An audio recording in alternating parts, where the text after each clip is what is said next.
Hi there. So we will be going to Stonehenge on our way through London, which is outside of London for some of those that don't know. I think it's about a 2-hour trip actually. This interests me, and it's for this reason.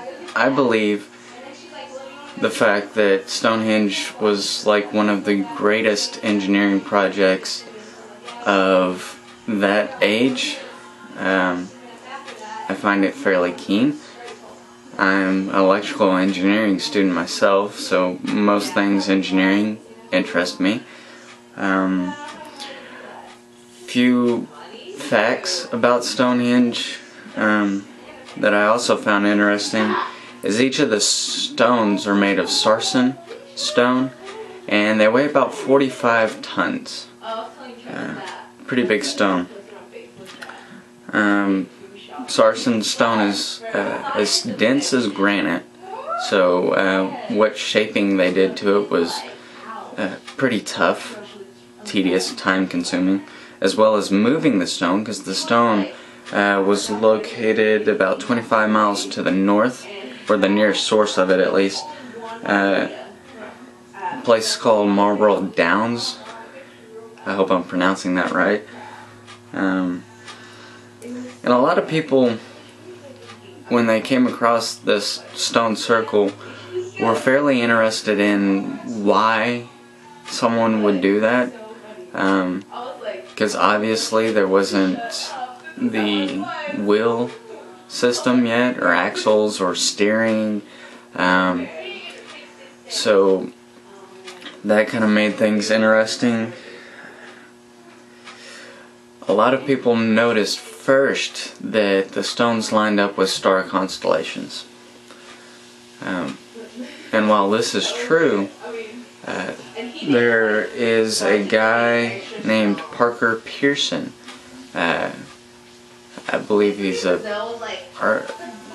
paleontologist or something like that. He actually came back and started doing more digging around Stonehenge than what previous people had done, and in a 7-year project he pulled up several graves, thousands upon thousands of artifacts including pottery, and his theory isn't that it only had to do with star constellations, that the people that built this did more than just build it to line up with star constellations. He doesn't think that they worshipped gods of the sky necessarily, more that it was to honor their ancestors, and possibly even so that maybe the stones, which were one of the largest commodities that these people relied upon, might have been given a soul in their belief system. He believes also that